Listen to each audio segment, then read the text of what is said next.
Bonjour Josiane Pinson. Bonjour Johan. Merci beaucoup à vous d'avoir accepté de nous rencontrer. Non. On va revenir ensemble sur votre carrière de comédienne dans le doublage.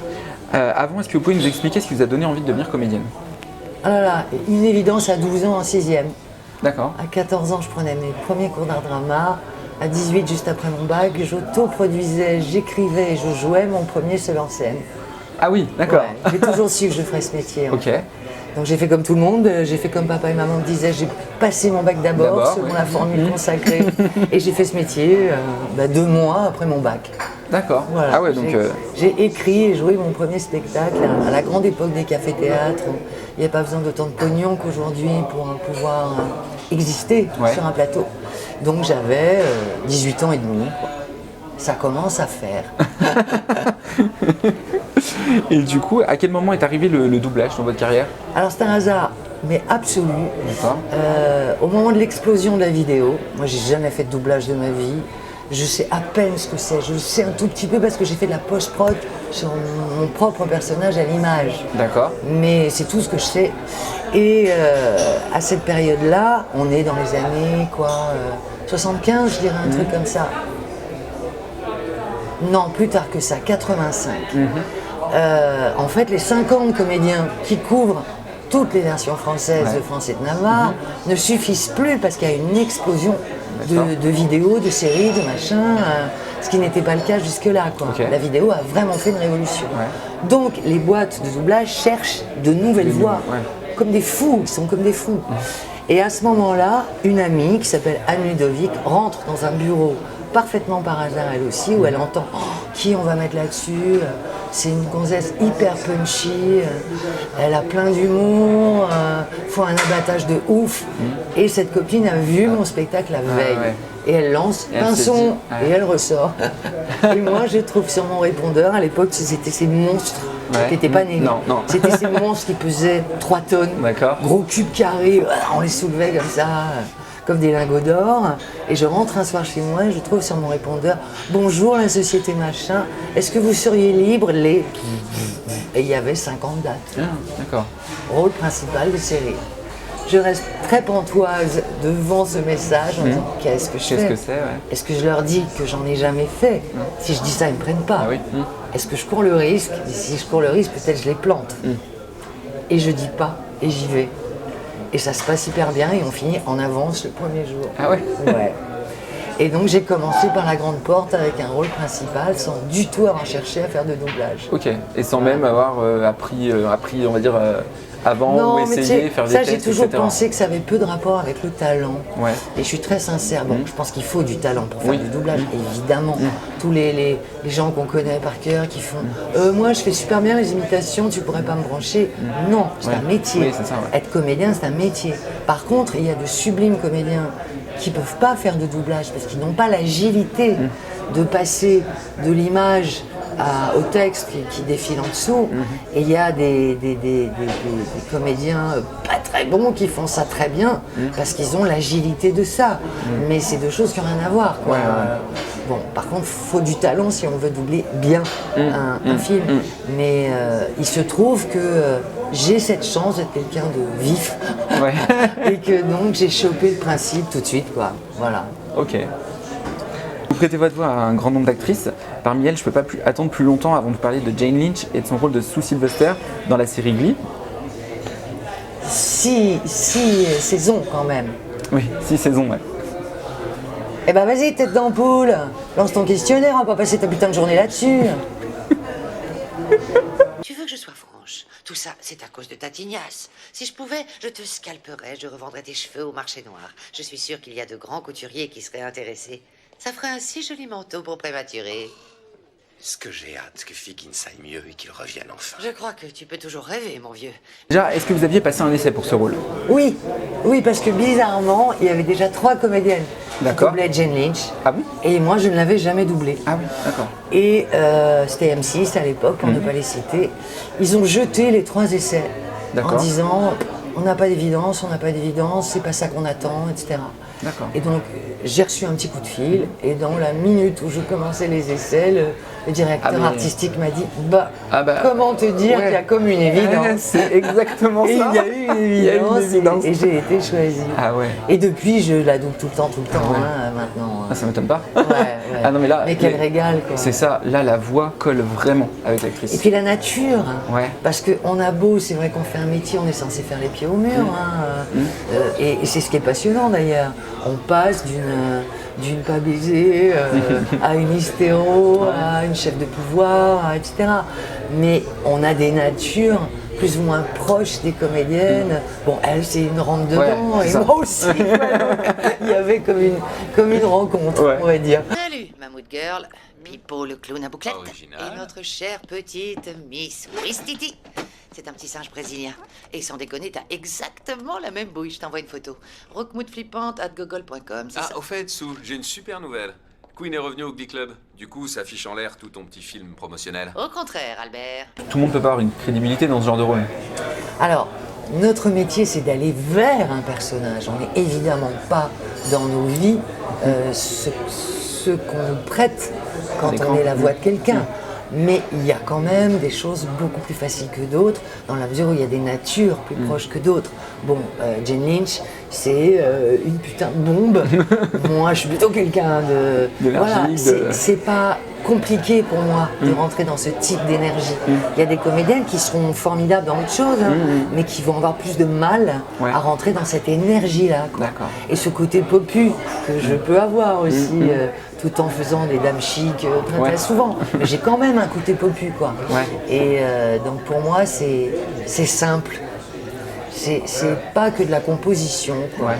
C'est un peu ce que je suis moi-même, donc c'est pas très difficile, quoi. D'accord. Du coup, comment se sont passés les différents jours de tournage, de doublage, pardon, pour ce rôle?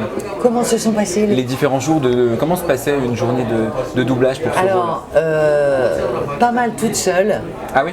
parce que c'était tellement conséquent que Ouais. souvent on était convoqués pour faire 3 épisodes dans la journée, d'où on sortait comme ça, un peu exsangue. Donc j'ai vu assez peu de copains. D'accord. Mais ce qui est le piège de ce qui est devenu ce métier aussi. hein. Surtout en ce On moment. enregistre, en ce moment on n'a même plus le choix du tout. Mais avant ce contexte-là, c'était déjà le cas. D'accord. Pour des soucis d'économie, on travaille très souvent tout seul. D'accord. Au mieux à 2. C'est-à-dire qu'il y a toujours ceux qui sont pas là et dont on ne sait pas comment ils répondront à ce qu'on est en train de dire. Ah oui. Et ça, c'est pas ce qu'il y a de plus Alors que plaisant. là, pour ce rôle-là, le mieux, c'est les répliques et les... Mais j'étais pas souvent Ah ouais. entourée. Enfin, ça Par se ressent contre, pas. Avec le directeur artistique, ça roule divinement. D'abord, c'est un pote, c'est un vrai pote. Et puis parce que quand on est en confiance, c'est comme dans tout dans ce métier. hein. Quand il y a en face quelqu'un qui achète grave ce que tu es en train de faire, évidemment qu'on est tranquille quoi, dans sa tête. Donc voilà, ça se passait très très bien. Est-ce que des fois, vous vous disiez, en voyant la bande rythmo, ah ouais, quand même, elle y va fort dans ses propos, parce que quand on regarde la série à chaque fois, donc on se fend la gueule, clairement, quand on l'écoute. Non, parce que moi j'adore le politiquement incorrect. D'accord. Ah ouais, ok. J'adore ça. D'accord. Donc plus ça fâche, Ah ouais. parce Bah là, qu'il ne faut pas dire ce genre de choses, plus ça me réjouit. D'accord. Donc non, ça ne me pose mais aucun problème. Ok. Aucun. Alors pourquoi ne pas lui dire la vérité? Pour qu'elle puisse faire son deuil et que peut-être elle sorte avec un garçon qui ne ressemble pas à une de ces marionnettes effrayantes avec le bras d'un ventriloque enfoncé dans le côlon. Et par pitié, tu pourrais pas te passer de tes gants de conduite au moins une journée? C'est un fauteuil roulant, pas un coupé sport. Vous avez fini? Tu fermes toujours le dernier bouton de ta chemise comme un vieux détraqué. Parce qu'à chaque fois, on se dit, bah c'est bon, là, elle pourra pas dire pire. Et à chaque Mais fois, si. elle va encore un peu plus loin. On peut toujours dire pire. C'est exactement ça. C'est ce qui En fait fait, son c'est charme. le personnage qu'on adore, enfin qu'on adore détester, ou qu'on déteste adorer, en fonction des personnes. C'est mais ça, parce qu'elle a aussi un côté facho insupportable. Ouais, c'est ça, oui, quoi. ouais. Elle traite ses élèves de gros PD. Ouais. On se dit non, quand Porcelaine. même. Mais, ou de pas fini, ouais, ou, c'est ça. voilà. Et ou de dégénéré, loser. dégénéré. C'est insupportable, mais c'est parce qu'elle est Et à insupportable côté, elle a qu'elle un est côté super attachante. attendrissante. D'ailleurs, on se sent que la série était très bien faite, parce qu'ils n'ont pas omis de créer un personnage qui est son talon d'Achille, qui est Oui, sa petite c'est sœur. ça. Ouais, c'est ça, ouais. Et où là, elle est bouleversante. Bah oui, oui, Il y a c'est des ça. scènes avec sa petite sœur, on comprend presque le dragon qu'elle est devenue. Ouais, quoi. c'est ça, ouais, exactement. Et ça, c'était bien pensé, Ouais. en fait. Pour la rendre humaine en fait, parce qu'elle elle n'a l'est. pas du tout l'air. Au bout du compte, elle l'est. Oui, c'est ça, au bout du compte, elle l'est et c'est bien qu'il le montre aussi. Bien sûr, bien sûr. Vous doublez régulièrement également Jane Atkinson, notamment dans les séries House of Cards, Oui. Esprit criminel ou encore 24 heures chrono. C'est une actrice que vous avez doublée un grand nombre de fois. C'est plus facile avec une actrice qu'on connaît déjà. Oui, Ouais. oui, parce qu'on connaît sa rythmique, on connaît sa nature. Par exemple, Jane Atkinson, elle est, pardon, je mets plein de guillemets, mais un peu molle pour moi. D'accord. Elle manque un peu de pêche pour le coup. Ouais. Elle a un côté, elle parle posément, même quand elle est fâchée, elle ne hausse jamais le ton. Moi, il faut presque que je me freine D'accord. sur elle. Ah oui. Oui. Donc, je suis plus à l'aise avec Jane Lynch, quoi, Ouais. par exemple. Mais j'aime beaucoup faire ça aussi, parce que ça fait partie des atouts de cette forme de travail si particulière qu'est le doublage. C'est que on n'est pas là pour être ce qu'on est. Ça n'intéresse personne ce qu'on est. On est là pour coller sur l'actrice qu'on double. Ouais. Donc, s'il faut mettre la pédale douce et freiner un peu, eh ben, c'est aussi un boulot à faire. Claire, toutes mes félicitations. Vous êtes en 5e position maintenant. Et vous êtes en première position, comme vous le méritez.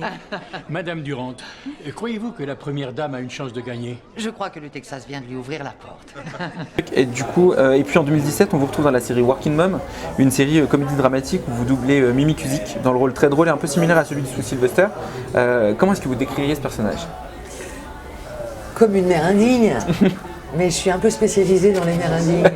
Les mères ou qui font picoler leurs mômes, ou qui en ont rien à foutre, qui pensent qu'à elles, qui sont touristes, qui viennent là en passant, ou qui s'imposent et qui sont totalement castratrices, envahissantes. Et je fais toutes les mères indignes, en fait. Donc celle-là est sur la liste. Alors, nous, on regarde la série avec ma femme. Quand on a vu le personnage d'Eleanor arriver avec votre voix, on s'est dit jackpot, là ça va dépoter. Vous l'aviez déjà doublé avant ça ou... Oui. Ouais, vous l'aviez déjà doublé 5 ou 6 fois. Je sais plus Ah dans oui, quoi, mais d'accord. 5 ou 6 fois. Ouais. Ok. Et du coup, là, on vous a pas fait passer d'essai pour Non. la série? Non. Oh mon Dieu, c'est comme ça qu'on marche maintenant. La grossesse n'est vraiment pas faite pour l'espace public. Je suis désolée, j'ai perdu des os. Je porte une serviette hygiénique de nuit. Tu as perdu les os, c'est moi que tu as appelé. Ouais, j'avais pas envie d'être toute seule. Et puis ça fait longtemps que j'ai pas mangé. Peut-être que ça n'est pas une si mauvaise chose. Maman, Dans la série Ghost Whisperer, vous étiez la voix de Cameron Manheim dans le j'aime rôle beaucoup de cette Delia comédienne. Banks. Quel souvenir vous gardez de cette série? J'aime beaucoup la force de cette femme. Ouais. Je trouve qu'elle dégage un truc d'une puissance incroyable. En plus, c'est une putain d'actrice parce que vraiment elle fait les pieds au mur, quoi. Je l'ai vue faire des choses. J'ai commencé dans cette série improbable qui est Ghost Whisperer, que moi perso je trouve vraiment pas impérissable. Mais après je l'ai doublée dans des trucs d'une force dans une série où elle était. C'est elle qui tenait une secte de gonzesses. Ah ouais. Elle peut faire des choses extrêmement différentes. Elle est d'une violence intérieure. C'est vraiment une comédienne. Alors quand on me dit que c'est pour elle qu'on m'appelle, je suis toujours aux anges, quoi. Aux anges. Ça, j'aime beaucoup cette actrice. Mais ce qui est très marrant, c'est que dans cette première série, elle est plutôt douce. Ouais. Et qu'après, je l'ai beaucoup doublée sur les choses où elle est dans l'autorité. D'accord. Ouais, vraiment. Et elle est formidable dans l'autorité, quoi. Parmi vos différents doublages, y compris ceux qu'on n'a pas cités parce qu'il y en a vraiment beaucoup, lequel a été pour vous le plus difficile à faire? Difficile? Quelle bonne question. Peut-être, je dirais, Frances de la Tour, qui est une actrice une vieille actrice anglaise, qui a fait partie de l'équipe des profs de Harry Potter, D'accord. et qui est une dame de 80 ans. Ah oui. Et la première fois que je suis arrivée sur des essais, c'était pour une série qui s'appelle The Collection, pour Arte. Ouais. Et donc, comme son nom l'indique, ça se passe dans une maison de haute couture, d'où la collection. Ouais.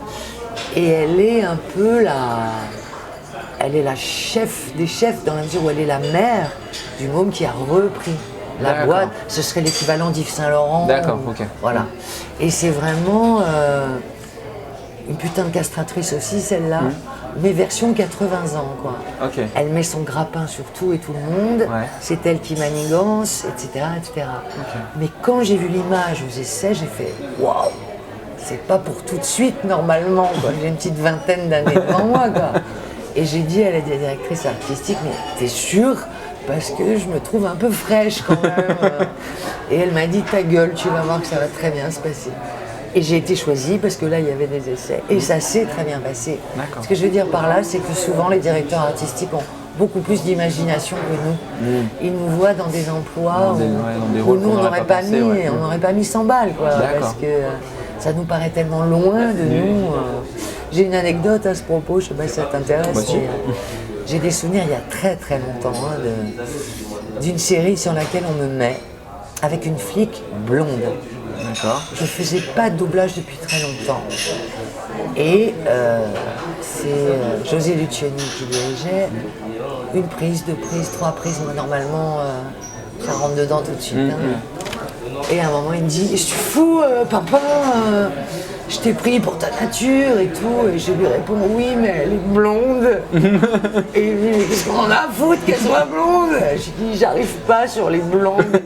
Et c'est très drôle, parce que ça veut dire qu'on a une image de soi-même. Une image, ouais. Et pour moi, évidemment que c'est débile, hein, mais pour moi, les comédiennes de tempérament ne sont pas blondes. Elles sont pas blondes. Les blondes, elles sont belles et romantiques.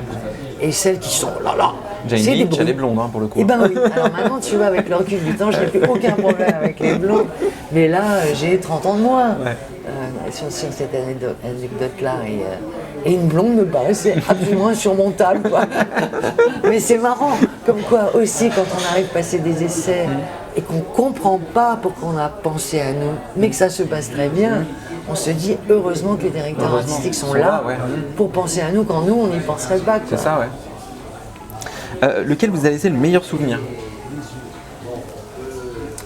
Alors, je pense que c'est Julie Walters, qui est aussi une actrice anglaise, qui elle aussi d'ailleurs a fait partie des profs de Harry Potter. Ok. Je les ai toutes faites en fait, les vieilles profs de Harry Potter.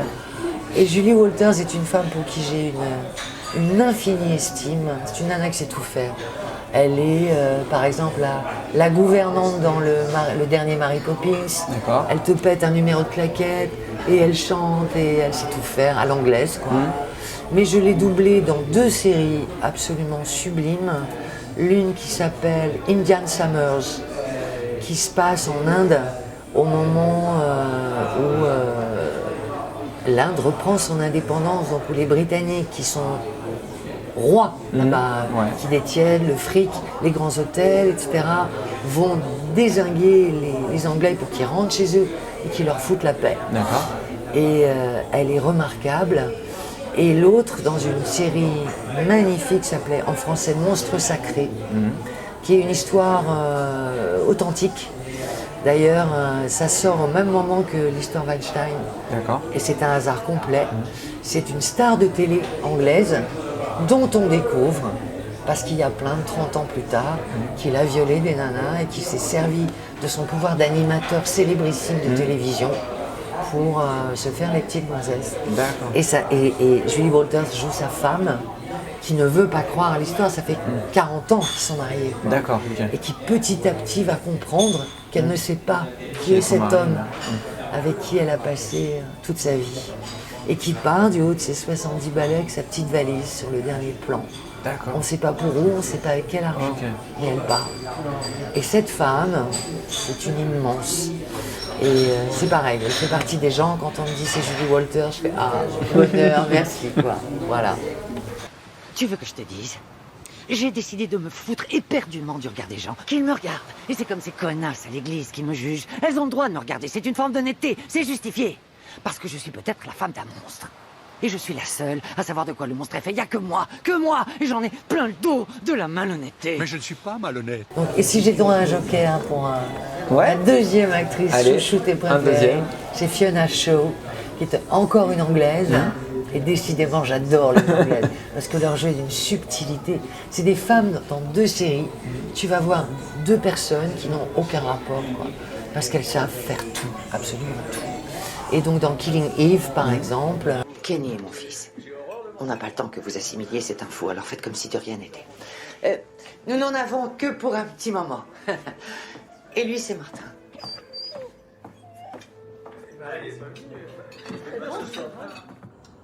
Vous êtes blessé? Fiona Shaw a cette spécificité d'être comme beaucoup d'anglaises, une espèce de dame digne et chic comme ça. Elle est super bien fringuée, elle porte très propre sur elle.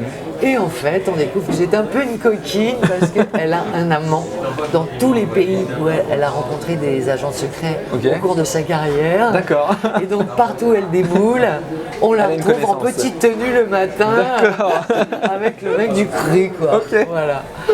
Du coup, vos projets en ce moment, sur quoi vous travaillez? Alors plein de choses. Dans l'immédiat, un événement très important, c'est que moi j'écris beaucoup pour le théâtre. Ouais. Tu sais, j'ai fait 9 seuls en scène moi-même. Ouais. Et j'écris mes propres textes depuis toujours. Et là, j'ai un ami, Alexis Victor, qui m'a demandé de lui écrire la version masculine de ce spectacle. Le spectacle s'appelant Psychose, qui s'écrit C-A-U-S-E. Ok. Et c'est l'histoire, dans mon cas, d'une psy et de toutes ses patientes, pour faire le tour de la psyché féminine dans toutes ses contradictions. Et j'ai donc écrit pour Alexis Psychose, lui, qui est la version masculine, qui démarre au Lucernaire le 26 janvier, c'est-à-dire que c'est imminent. Ok. Et donc je lui écris et je le mets en scène également. Voilà. Et j'ai participé très récemment à un clip sur la défense des droits des femmes avec un collectif qui s'appelle Les Funambules, qui lutte depuis des années contre l'homophobie et maintenant qui se bat pour le droit des femmes. Donc on a fait ça à 50 comédiennes et chanteuses. Et c'est très beau, il y a un clip qui circule sur les réseaux sociaux qui s'appelle Elle au pluriel, E2LES, que je vous conseille vivement de regarder. Et avec cette même équipe des Funambules, je serai au mois de juin au théâtre de l'Alhambra, où avec 50 chanteurs et musiciens en scène et 3 comédiennes dont je fais partie, nous allons défendre les droits des femmes au profit du planning familial, l'espace de 4 soirs, dans cette très belle salle de l'Alhambra. Voilà, sinon j'ai un autre projet théâtre, mais ça, c'est pour Avignon 2023, donc on a le temps d'en parler. Et c'est une pièce de Wisniewski qui s'appelle La femme comme champ de bataille. D'accord. Voilà pour mon actu. Ok, super. Eh ben, merci beaucoup Josiane. Mais c'est moi. Je suis très content d'avoir pu vous rencontrer et puis de revenir avec vous sur votre carrière au doublage. Comment Sous Sylvester terminerait cette interview? Putain, tu vas nous faire chier avec une conclusion en plus. Ça c'est Sou qui te le dit. Merci. Merci beaucoup.